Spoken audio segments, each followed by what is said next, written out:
And there was not one single Israeli government who stopped for one day building those criminal settlements. One thing I think, and I know it's difficult for some people, is to realize that the two-state solution is dead. Many of us still sleep with the two-state solution, but we're sleeping with a corpse. Israel, entire Israel, not only the settlers, is part of the settlement project. And the settlement project has one goal: to prevent the two-state solution. It's time to go to the morgue together and watch together the corpse of the two-state solution, and hopefully we will all be invited to the funeral so that we can get over it and move on.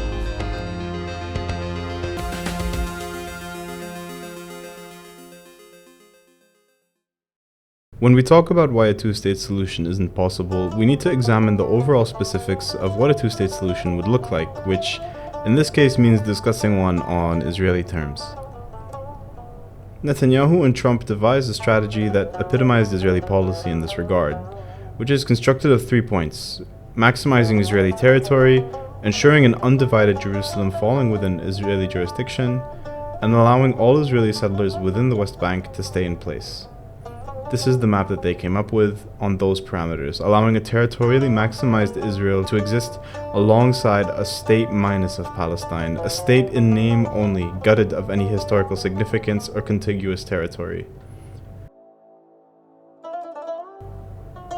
Theoretically, the solution is still ideal for Israel and the United States, as it would allow Israel to take its place within the Middle East and further normalize ties with surrounding Arab nations. Although the Abraham Accords have proven that Palestinian statehood is actually negotiable to Arab states. It goes against established paradigms around international law and instead focuses on the Israeli policy of establishing facts on the ground, in essence creating its own reality. This isn't anything new, and this has actually been Israeli policy for a while. A visible solution is that Israel will annex this area, and area A and B in the far future will be part of confederation with Jordan. Basically, what that means is that anything you see here not in white would, in the Israeli vision, be part of Israel de jure. It's interesting to see just how far the Trump administration went to minimize Palestinian territory. As you can see here, the graph on the right, I've shaded in the bare minimum of areas to connect areas A and B, and then on the left you can compare that with the Trump plan, where you can see alarming similarities. This culminated in Mahmoud Abbas famously calling this plan providing the Palestinians a Swiss cheese state.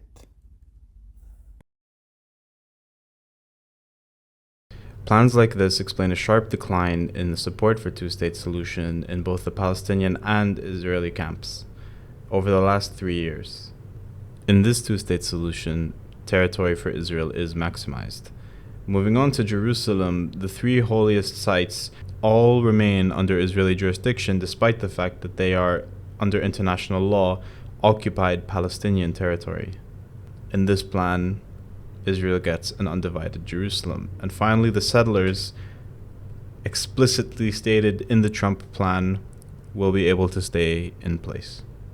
Such a plan favors Israel to a degree that it becomes simply unfeasible and unworkable to Palestinians, and therefore is not a realistic scenario for the future. And therefore, we must look to other scenarios, including the maintenance of the status quo, which seems to be the most likely scenario in the next coming decades. Continuing the status quo works for the Americans, Israelis, and the Palestinian Authority because it maintains existing power structures, following the doctrine of minimizing the conflict.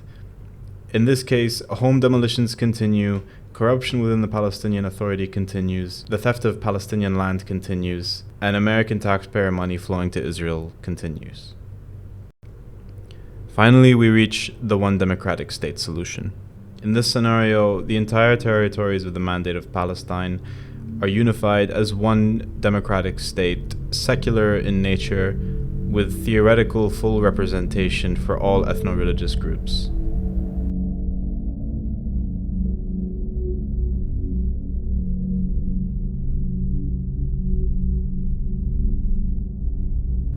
In his book, Decolonizing Israel, Ilan Pape summarizes the situation beautifully by saying, The only just and workable alternative appears to be transforming Israel's apartheid regime into a single democracy for all the country's inhabitants, including refugees and their descendants who choose to return. A one-state solution. Let's unpack that. I want to talk about two things that Ilan Pape and other scholars studying the one democratic state solution focus on. And let's start with representation. The merging of such a diverse group of people into one nation represents challenges, and you don't need to look far. Just to the north of Israel is Lebanon, a diverse country known for its economic and political strife. The Lebanese parliament has failed to elect a president 12 times running now, and inflation is rampant throughout the economy, making it the worst economic crisis the world has seen in over 100 years. Applying this logic to a one-state democratic solution in Palestine and Israel, considerations need to be made on the systems of government which would be used to unite the diverse group of people living between the Jordan River and the Mediterranean Sea.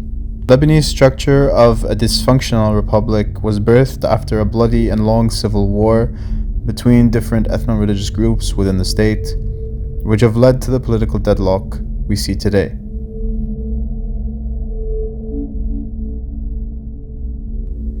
There are many lessons that could be learned from this brutal and destructive conflict in order to minimize racial tensions. As soon as you start researching the story of the Palestinians, one word truly comes to light more than any other, and that is the Nakba. Nakba is the Arabic word for catastrophe and is used to describe two things. Firstly, the events in 1948 that led to the expulsion of 750,000 Palestinians from their homes, as well as the killing of 15,000 more during the time of the creation of the State of Israel.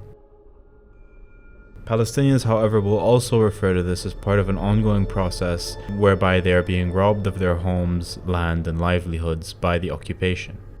The descendants of the 750,000 refugees who left Palestine in 1948 now number 7 million and represent a large challenge in terms of finding a solution to this situation.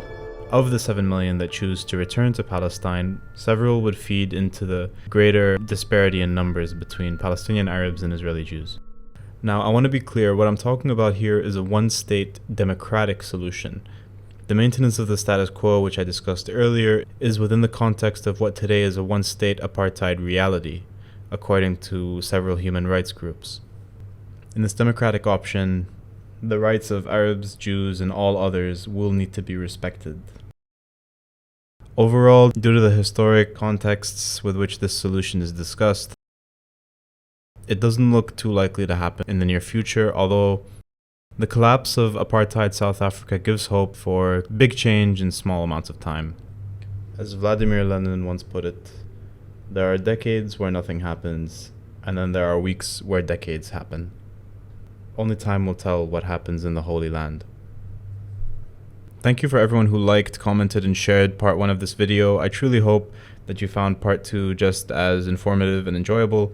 As I begin to hone in on my craft, I would like to revisit a lot of the themes and topics discussed, as well as explore other topics such as other geopolitical situations within the Middle East, as well as further abroad. Thank you so much for watching, and I would really appreciate it if you could subscribe to my channel to help support me as a small creator.